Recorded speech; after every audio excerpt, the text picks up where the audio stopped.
बेटी का शौहर यानी दामाद अपने इन-लॉज की खिदमत या उनकी इज्जत नहीं करता तो फिर बेटी का भी दिल नहीं चाहता कि वो अपनी इन-लॉज की खिदमत करे। तो इसलिए दोनों तरफ से बराबरी होनी चाहिए, इस हवाले से, इज्जत के हवाले से, प्यार के हवाले से। यहाँ हमारे साथ कमर है जिनको ये शिकायत है कि उनकी बीवी मैके जाके बैठ गई है और वापस नहीं आ रही क्योंकि उसके पास सपोर्ट है उसके वालिदैन की, और वालिदैन को की लिस्ट बहुत लंबी है शिकायत की जो उनके दामाद के लिए है।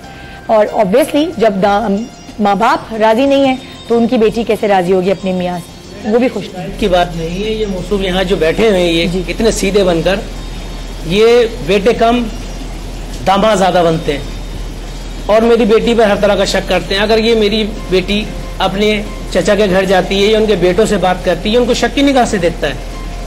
अच्छा। अब आप सोचिए मुझे उनके भाई है, अगर ये अपनी बहन से बातें कर रहा है, अगर उन्होंने हंस के अगर उससे बात कर ली तो इंसान को नागवार गुजरता है और ये उसको कहते हैं कि ऐसा समझते हैं जैसे हमने इनको बेटी बेच दी है।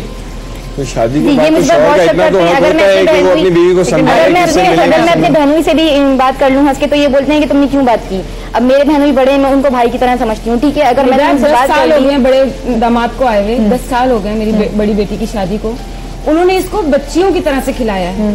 अगर मैं उनसे भी बात करना है हंसता है, ये उनको उसमें भी तकलीफ होती है कि मैं उनसे बात करती हूं। बिल्कुल पसंद नहीं है। मैं जब भी आता हूँ वो उनसे बात कर रहे होते हैं या कुछ, तो मुझे उनका रवैया पसंद नहीं है। मैं मना करता हूँ इनको नहीं करें तो ये भी तो मेरा साथ देना। तो मतलब ये अच्छा नहीं, भाइयों की तरह समझती हूँ, उनको ये भी तो सोचना चाहिए ना कि वो मेरे बड़े भाई हैं, मैं उनकी इज्जत करती हूँ। बात भाई की नहीं है, बस उनका रवैया मुझे पसंद नहीं। कहीं जाने नहीं। अभी आपने तुम शक करती हो इनके ऊपर? नहीं, बिल्कुल भी नहीं। तुम तो नहीं कभी शक करती मोबाइल चेक करना और ये वो? झूठ बोल रही है। मेरी बेटी से मेरा मोबाइल चेक करती है, ऑफिस में कभी लेट हो जाऊं तो शक करती है, लेट क्यों हो गया, क्या हुआ। ये नहीं पूछते कि कोई प्रॉब्लम हुई, गाड़ी खराब हुई या कुछ, तो कहाँ थे, किसके घर गए थे या कुछ, ऐसे सवालात करते। अगर ये लेट होते हैं ऑफिस से तो उनको बताना चाहिए ना कि मैं आज लेट आऊंगा, तुम मेरा इंतजार नहीं करना या तुम परेशान नहीं होना। ये नहीं बताते तो मुझे परेशानी होती है कि एक बात मुझे बताए कि क्या बहनोई जो है वो कह रहे हैं कि बेटे की तरह है, 10 साल शादी को गए हैं, ये छोटी सी उम्र में इनकी आपसे शादी हुई है और ये उस वक्त बहुत छोटी थी जब उनकी शादी हुई थी बहनोई। और अब औरत के अंदर एक ऐसी हिस्स होती है कि अगर कोई मर्द उस पर खराब नजर डाल रहा है तो वो फील कर जाती है। जब आपकी बीवी को ऐसी हिस्स फील नहीं होती, आपकी सास को ऐसी चीज फील नहीं होती, आप क्यों ऐसी चीज फील करते? क्या वजह? मैं ये नहीं कहता कि मैं आपके जो सास ससुर है वो ज्यादा तारीफ आपके बहनोई की करते हैं तो क्या आपको जेलसी फील होती है? नहीं, देखिए जेलसी की बात नहीं है। ये तो पहले ही बताई थी कि मेरा बहनोई तो बहुत अच्छा है या क्या है, मैंने उनकी बेटी शादी की तारीफें करती रहती है मारिया। ये इनकी अम्मी इनके अब्बू दोनों उन्हीं की तारीफ कर रही होती है। ये नहीं देखती कि किस्मत का खेल है, मैं परेशान हूँ तो मेरी तारीफ करने की वजह मेरी तो बुराइयां करती है। अगर घर में कोई मेहमान आता है, चाहे वो बहनोई हो चाहे इनके चचा हो, कोई भी हो, बात करे, लेकिन जिसका रवैया मुझे पसंद नहीं है उससे बात ना करे और मेरी शिकायतें ना करे कि मेरे शौहर ऐसे हैं। मैंने कोई शिकायत नहीं की निदा। ये मैं इनको ये सोचना चाहिए कि अगर मैं किसी को भाई कह रही हूँ तो ये घर के हालात बताना देखें अच्छी बात नहीं है। मैं इसको समझा के थक गया हूँ लेकिन ये समझती नहीं। अभी आपने कहा कि आप अपनी फ्रेंड्स के चली जाया करें या आप अपने किसी उसके चली जाया करें जो थोड़ा सा दिल बहल जाए।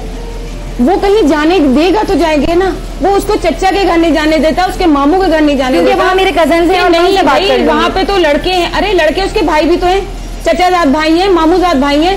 अगर वो उनसे बात नहीं करेगी तो किससे बात करेगी? देखिए मिलना जुलाना तो होता रहता है शादी के बाद। अभी 7 ही महीने हुए हैं तो थोड़ा मैंने कहा घर को समझ लो थोड़ा सा। मैं आप लोगों को पॉइंट कहूँगी, देखिए अभी 7 महीने हुए शादी को। मैंने आपको कहा कि शादी के शुरू में थोड़ी सी प्रॉब्लम्स होती हैं, थोड़ी सी नहीं बहुत ज्यादा हो रही हैं। चले बहुत ज्यादा होती हैं लेकिन आहिस्ता आहिस्ता ये चीज थम जाती है।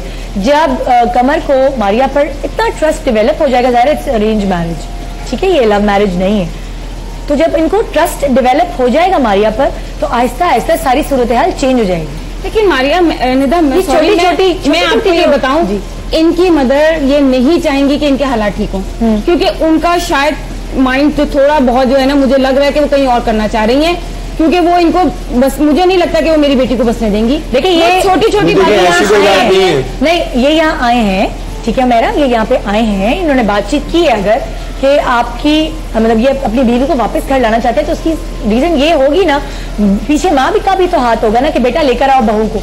नहीं, माँ का हाथ इस बात में नहीं है, माँ का हाथ इस बात में होगा कि शायद बेइज्जती हो रही है और बेटे को बेटा एक मिनट अगर मैं, हमारे साथ एक कॉलर है दुबई से, क्या नाम है, इम्तियाज साहब है, उनसे बात करते फिर आपकी बात को आगे बढ़ाते। थोड़ा सा तहम्मुल से बात करेंगे, डायलॉग से चीजें सुलझ सकती है, लड़ाई झगड़े से नहीं सुलझ। थोड़ा सा टाइम जी। अस्सलाम वालेकुम इम्तियाज साहब। हेलो, अस्सलाम वालेकुम इम्तियाज साहब। जी अस्सलाम वालेकुम जी। जी क्या कहेंगे आप? Good morning Pakistan. जी मैं आपका लाइव प्रोग्राम देख रहा हूँ। मैंने 2-3 चीजें ऑब्जर्व की हैं जी। एक तो ये है कि मेरा ख्याल है इनका जो शादी सिलेक्शन हुई है वो जो है ना लेवल डिफरेंस था, यानी लड़की वाली साइड थोड़ी सी दिलचस्प थी और लड़के वाले जो थे वो मीडियम थे। अच्छा। और मैं लड़की के फादर से एग्री करता हूँ कि वो कह रहे हैं कि इनकी तवक्कुआत लड़के की शादी से पहले इन द माइंड डिफरेंट थी, ठीक है ना जी। अब जब शादी हो चुकी है तो वालिदैन का जो रवैया है वो बहुत ज्यादा ओवर है। हाँ। एज ए दामाद, एज ए मेल मैं ये कहना चाहता हूँ कि जिस तरह का रवैया अभी पेरेंट्स ने रखा हुआ है इस तरह तो इनकी कभी भी लाइफ नहीं गुजरेगी। नाउ लड़की को चाहिए कि उसने कंप्रोमाइज करना है, अगर उसे अपनी लाइफ गुजारनी है तो शी शुड हैव कंप्रोमाइज। और लड़के के हद तक मैं कुछ को एडवाइस ये करूंगा कि वो अपने सोर्सेज के अंदर रह के अपनी बीवी को समझाए कि हमने ऐसे जिंदगी गुजारनी है, आप भी मेरे साथ कोऑपरेट करो और अपने ससुराल की तरफ नजर कम रखे। मैंने यही 2-3 चीज, लेकिन इसमें मैं समझता हूँ कि जो लड़की के पेरेंट्स का रवैया है वो भी बहुत ज्यादा एग्रेसिव है जो उनकी बेटी के नुकसान में जाएगा। Thank you very much. Thank you Imtiaz साहब, थैंक यू।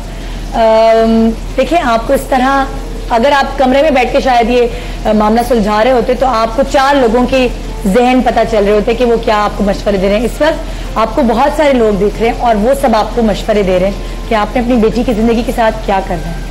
ठीक है, माँ बाप औलाद से बहुत प्यार। बात में और बताऊं कि अभी एक कॉलर ने कहा था कि जी आप पहले जांच पड़ताल कर लें या पहले देखेंगे कैसे। हाँ निदा, अगर हम 100 दफा भी जाए ना किसी के घर तो वो बंद सवर के बैठे होंगे, वो ये नहीं बताएंगे कि हमारा लहजा या हमारा घर के हालात क्या है। हाँ जब हम घर में रहते हैं ना तब हमें पता चलता है कि उनके घर के ऐसे हालात क्या हैं। अच्छा नहीं, घर के हालात में थोड़ा मैं आपको सपोर्ट इसलिए नहीं करूंगी कि देखिए घर के अप और डाउन होता रहता है, अप्स एंड डाउन जिंदगी में आते रहते हैं। बिल्कुल फाइनेंशियल हालात के हवाले से अगर आप एग्रेसिव हो रहे हैं तो ये थोड़ा गलत। नहीं, इससे नहीं हो रहे, इनके लबो लहजे से इनके घर के जो इनका तौर तरीका है ना वो बहुत गलत है। मतलब आपको इज्जत नहीं देते। बिल्कुल इज्जत नहीं देते क्योंकि देखिए ना, जब 2 फैमिलियां आपस में मिलती हैं तो अगर हमने इनको बेटी दी है तो हमने इनसे बेटा लिया है, ठीक है ना। अब ये बेटा कम बनते हैं, नीम करेला जो होता है ना वो ज्यादा है। ये हर बात पे ऐटा रहता है, घर पे बैठेगा तंज करते हैं बस हर तो मेरी बेटी को घूरते रहेगा। मैंने आपको पहले ही कहा कि सास ससुर मेरे माँ बाप के बराबर। क्या चाहता है ये रखेंगे अपने, आपको घूरते रहते हैं हर वक्त कहीं भी जाओ या मतलब ये एक तो शक करते हैं बहुत, एक परेशान बहुत करते हैं। ठीक है, पहली बात तो ये कि अगर मैं किसी के घर जा रही हूँ, ठीक है, अगर मैं अपने चाचा के घर भी जाऊंगी तो ये साथ होते हैं। एक तो मेरे पहली बात, ठीक है, ये साथ होते हैं, अच्छी बात है, लेकिन ये मुझ पर शक करते हैं कि अगर मैं किसी से ये बात करूँ तो मैं इनका रवैया आपके रिश्तेदारों के साथ कैसा हो? बहुत बुरा, ये बहुत बुरा। सारे रिश्तेदार आपको मिलते हैं, कुछ कहते हैं इनके हवाले से? हाँ वो कहते हैं बात ही नहीं करते ना, वो तो ऐसा लगता है यानी किसी चीज में पार्टिसिपेट है ही नहीं। हर इंसान की फितरत होती है, किसी से बात करना पसंद करता है, किसी से बात करना हमारे आपने कहा हर इंसान की एक फितरत होती है, कोई किसी से बात करना पसंद करता है, कोई किसी से नहीं करना पसंद करता। आप अपनी फितरत को बिल्कुल भी चेंज नहीं करेंगे, लेकिन आप चाह रहे हैं कि मारिया को, जिसको अभी सिर्फ 7 महीने हुए शादी को, वो अपने आप को बिल्कुल चेंज कर दे। तो ऐसे कैसे हो? देखिए जब आप अपने लिए टाइम लगता है जी, तो वो भी देखिए टाइम लगता है। वो एक घर छोड़कर आई है, अभी 7 महीने में देखिए टाइम तो लगेगा ना। आइए और उसको प्यार से मोल्ड करें, ना सिर्फ के हुक्मरान बन जाए। आजकल वो जमाना नहीं है कि आप हुक्मरानी से अपनी बीवी को चेंज कर लेंगे, मोहब्बत से उसको बदल देंगे आप। मोहब्बत के आगे पैसा वैसा कोई चीज ये नहीं समझते। ये मैं कह रहा हूँ, मैंने काफी दफा ट्राई भी किया, लेकिन आगे से मुझे रिस्पांस तो मिला नहीं। ये नहीं समझते कि 7 महीने में जो है मैं बिल्कुल ठीक हो जाऊंगी, मतलब टाइम लगेगा इनके घर में। उनको ये बात सोचनी चाहिए कि मुझे इनके घर में सेट होने में थोड़ा टाइम लगेगा। ये बात ना इनकी अम्मी समझती है ना, ये समझती है। बीवियों को ग्रूम करने में, बीवियों को सही राह दिखाने में मियाँ का बहुत हाथ होता है। मियाँ बैठ के जब गुफ्तगू करता है, बातचीत करता है बगैर तंज के, बगैर ताने के, तो बीवियां उस बात को समझती हैं। ये तो बीवियां उस बात की इज्जत करती हैं। ये टाइम नहीं देते, बात मानना शुरू करती है। ये टाइम नहीं देते मुझे। शुरू के साल इंसान को अपने मर्द को कॉम्प्रोमाइज करना पड़ता है, उसके बाद बीवी को। ये मुझे साथ, ये मेरे साथ नहीं देते, ये मुझे टाइम नहीं देते, ये देर से घर आते हैं, ना ये मुझे बताते हैं से बनती है या नहीं, बिल्कुल भी नहीं, वो तो मुझसे बात भी नहीं करती। ठीक है। और अगर मैं पूछ भी लूँ उनके बेटे से उनके बारे में उनसे कुछ, तो वो बिल्कुल ऐसी बन जाती है जैसे वो अनजाने और मैं उनको जानती नहीं या वो मुझे जानती है। तो और ये मुझे टाइम नहीं देते, ये अपनी माँ बाप के साथ रहेंगे, वो इनकी माँ है।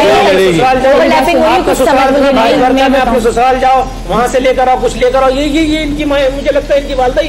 हाँ बिल्कुल, ये जो ये कह रहे हैं ना कि हम इनको सपोर्ट कर रहे हैं, ये गलत है। इनको इनकी माँ बहुत सपोर्ट कर रही है और वो इनका घर मुझे नहीं लगता कि देखिए माँ तो सपोर्ट करती है, आप इनको सपोर्ट कर रही है, मेरी वालदा भी मुझे सपोर्ट करती है, इनकी बेटी है, इनको सपोर्ट करती है। मेरी माँ आप कहते चाह रहे हैं कि अगर आपकी अम्मी आपको सपोर्ट करिए जबकि आप एक ही घर में रहते हैं और उनके पेरेंट्स जो कि बेटी को ब्याह चुके हैं, पाल पोस के आपको दे, बस ये बात इनको बुरी लगती है निदा कि मेरी माँ मेरे पेरेंट्स साथ में दें, तो फिर वो लोग भी नहीं करेंगे। या तो आप लोग कमिटमेंट कर लेना, आप एक दूसरे से डील बना, बिल्कुल कि आपके माँ बाप भी इंटरफेयर नहीं करेंगे तो मेरी अम्मी भी नहीं करेंगी इंटरफेयर। इनकी अम्मी तो हर मामले में इंटरफेयर करती है। और हाँ बिल्कुल से बात करते हैं। अर्शद साहब अस्सलाम वालेकुम, गुड मॉर्निंग पाकिस्तान। वालेकुम अस्सलाम निदा, कैसी हैं आप? मैं ठीक हूँ, आप कैसे हैं जी? मैं बिल्कुल ठीक ठाक हूँ। मैं काफी देर से कॉल करने की कोशिश कर रहा था आपको जी, कहिए। लेकिन अब कॉल मिली है जी। निदा नो डाउट ये बहुत इम्पोर्टेंट टॉपिक है जो आप आज डिस्कस कर रही हैं आप जी। मैं ये देख रहा था कि जो लड़की के पेरेंट्स हैं वो बहुत अग्रेसिव हैं। देखिए पर्टिकुलरली ये दो फैमिलीज के दरमियान ये शादी हुई है जी।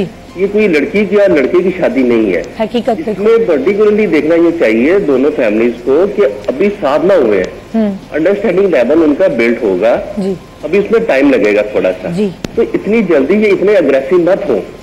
अगर आप कंपेयर करेंगे कि जी अभी जो हमने सोचा था और अभी फौरन हमें हर चीज मिल जाए तो ये नामुमकिन होती है। देखिए मुझे नहीं पता कि जो साहब बैठे हुए हैं उनका अर्निंग कितनी है, क्या सिलसिला है उनका, लेकिन इसमें लड़की को थोड़ा सा कंप्रोमाइज करना चाहिए अपने मियाँ के साथ। अगर वो उन्हें कहते हैं कि जी आप इन जगहों पर ना जाएं या आप इन लोगों से मत मिले तो थोड़ा सा आप कर ले, कंप्रोमाइज कर ले आप थोड़ा सा, लेकिन इतने अग्रेसिव मत हो। देखिए ये 7 माह में अगर आप ये कहेंगे कि हर चीज अभी आपको मिल जाए तो ये बहुत मुश्किल होती है। इतने बुरे हालात हैं इस वक्त, लोगों को रिश्ते नहीं मिलते। और ये जैसे बात कर रहे थे कि जिनकी वाला ये चाह रही है कि जी मैं अपने बेटे की दूसरी शादी कर दूं, कोई माँ ये नहीं चाहती कि उसके बेटे की और शादी हो, और ना ही कोई ये माँ बाप ये चाहेंगे कि उनकी बेटी की कहीं और शादी हो। तो खुदा के लिए थोड़ा सा अपने अंदर तहम्मुल पैदा करें आप लोग। ठीक है, थैंक यू सो मच। आप लोग हमें अपनी राय से आगाह कर रहे हैं, बहुत शुक्रिया। और यहाँ जो फैमिली बैठी है इस शर्मिंदा होने की जरूरत नहीं है। हम कॉलर से जो बात कर रहे हैं किसी को भी आप चारों में से शर्मिंदा करने की कोशिश नहीं कर रहे, हम तो कोशिश ये करें कि आपके मामला किसी तरह सुलझ जाए। तो वो कहते हैं ना मुझे सुकून की नींद आएगी अगर आपके मामला कुछ हमारी तो कोशिश है कि आप तो इम्कान कि हम इनके साथ कंप्रोमाइज करके रहे, हम इनको हर तरह से सपोर्ट कर दें। मैं इनको जब भी कहता हूँ बेटा जरा शाम को घर आ जाए, जरा खाना हमारे साथ खा लीजिएगा जी, तो मौसम का जवाब होता है कि हमने पकाया नहीं घर में क्या खाना, हम खाना खा चुके हैं। बताइए कोई जवाब नहीं। बेटा हमारे घर आके खाना आके हमारे घर खा जाओ, तो ये कोई बुराई नहीं है। उन्होंने आपको एक दावत दी है, में खाना नहीं आपके यहाँ मसला ये छोटे छोटे प्रोग्राम्स होते हैं जिसमें अंडरस्टैंडिंग होती है, मिलकर बैठे हैं। मसला पता है क्या है? मसला ये है कि अगर ये मोहब्बत में भी कोई चीज आपको कहते हैं तो वो इन्हें बहुत बुरी लगती है। बिल्कुल, और उसकी रीजन ये कि आप पॉजिटिव नहीं सोचते, नेगेटिव सोचते। थोड़ा सा पॉजिटिव सोचें। ब्रेक के बाद मैं वापस आ रही हूँ, और थोड़ा सा ठंडे दिमाग से सोचें कि शायद अगर आप इनकी इज्जत करें, रिस्पेक्ट करें तो आपका घर बन सकता है। और आप भी इतनी चीजों को हाइपर, अगर दावत पे नहीं आ रहे तो क्या हुआ, क्या खाना नहीं हजम होगा आप लोगों को? ना आए, छोड़ दें इनके हाल पर। हर किसी की अपनी एक नेचर होती है। आपके जो पहले वाले दामाद है उनकी नेचर है कि वो आपको अपने पेरेंट्स समझते हैं, आपके घर आते जाते। इनकी नेचर नहीं है।